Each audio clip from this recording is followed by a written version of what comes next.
আসসালামু আলাইকুম। শিউলিস ফ্যামিলি থেকে আপনাদের শিউলি আপু আবারও চলে আসছি মজার মজার খাবার দাবার রান্না বাড়া নিয়ে। তো চলুন রান্নাঘরে যাওয়া যাক। এখানে ট্যাংরা মাছ, আলু, টমেটো দিয়ে ঝোল রান্না করব। প্রথমে আলু আর ট্যাংরা মাছ মশলা দিয়ে দিলাম। আর এটা হচ্ছে মাছের মাথা দিয়ে আমের ফলি দিয়ে টক রান্না হচ্ছে, যেহেতু ছোট ছেলে টক ছাড়া এখন খাবেই না। আর যেই গরম, ধনিয়া পাতা দিয়ে টকটা হয়ে গেল তুলে ফেললাম। এখানে টমেটো দিয়ে ধনিয়া পাতা কাঁচামরিচ দিয়ে ট্যাংরা মাছের ঝোলটাও তুলে ফেলবো। তারপরে এখানে কিছু মাছ ভেজে নিতেছি। তো আমি যেহেতু অনেক দিন বাসায় নাই, বাজারঘাটও তেমন নাই, বোন মনে হয় মাছগুলা কিনে রেখে গেছে, তো সেখান থেকে কিছু মাছ ভেজে নিতেছি। আর কিছু আলু মশলা দিয়ে কষিয়ে গরুর মাংসতে দিয়ে দিলাম। আর এটা হচ্ছে রুই মাছের একটা ঝুরা ভাজা হবে। মাছটাকে আগে ভেজে তারপরে কাটা বেছে এখন দিয়ে দিলাম অল্প তেলে, দিয়ে দিলাম সাথে লেবু পাতা। একদম ঝুরা ঝুরা হয়ে গেছে, ধনিয়া পাতা দিয়ে তুলে ফেলবো। দেখতেই পাচ্ছেন কতটা সুন্দর ঝুরা ঝুরা হয়ে গেছে। আর এখানে একদম কালার সবুজ রেখে করলা ভাজি করে নিব। সাথে একটা আলু দিয়েছি, বেশি করে পেঁয়াজ, কাঁচামরিচ আর হচ্ছে রসুন কেটে দিলাম, লবণ দিয়ে দিলাম, আর কিছুই দিব না।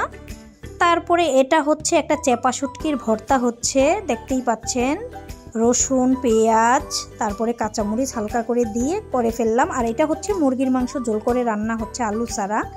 তারপরে এই তো সব কিছু বাটিতে গুছিয়ে নিছি। ভর্তা, এটা মাছের ভর্তাটা নিয়ে নিলাম।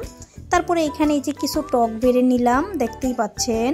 তারপরে এইখানে আবারও নিয়ে নিলাম গরুর মাংস। আর এটা নিয়ে নিলাম হচ্ছে মাছের ভাজাগুলা। আর এটা হচ্ছে করলা ভাজাটা, দেখতেই পাচ্ছেন, মুরগির মাংস।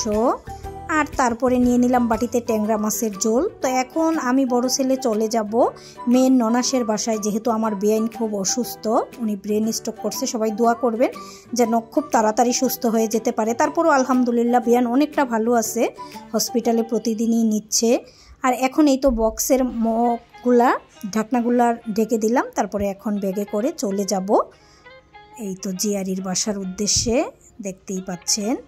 আর এখানে দেখেন ওদের বাসা থেকে যখন আসবো, না খাইয়ে তো দিলেই না। তারপরে দেখেন মেয়ের ননাস আবার এরকম কয়েকটা বোতল দুধ দিয়ে দিল বাঙ্গি তরমুজ কেটে, এখানে দিয়ে দিল মোরগ পোলাও।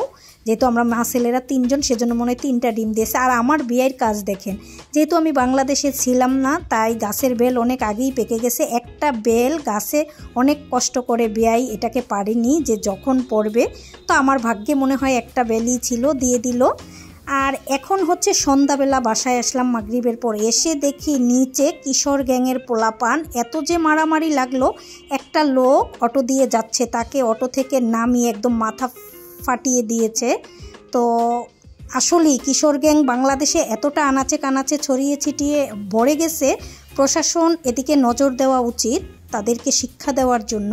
আসলে একটা লোক অপরাধ করলেও তাকে কিন্তু এভাবে মারাটা উচিত হয়নি। তো বারান্দায় আমার পাশের ফ্লোরের ভাবিরাও আমাদের বারান্দায় দাঁড়িয়ে আছে দেখার জন্য। তারপরে ভাবিরা অনেক দিন পর আমি আসলাম, আমাদের সাথে দেখা করতে আসলো। তো কিছুই খাবে না, লাস্ট অনেক জোর করে একটু শরবত বানালাম। তো বলে যে ভাবি এই শরবতটাই খাই গরমের মধ্যে। তো আজকের ভিডিওটা কেমন হলো কমেন্ট করে জানাবেন। শিউলিস ফ্যামিলির সাথে থাকবেন, বেশি বেশি লাইক কমেন্ট শেয়ার দিবেন, আমার ইউটিউব চ্যানেলটা সাবস্ক্রাইব করে নেবেন। আসসালামু আলাইকুম, আল্লাহ হাফেজ।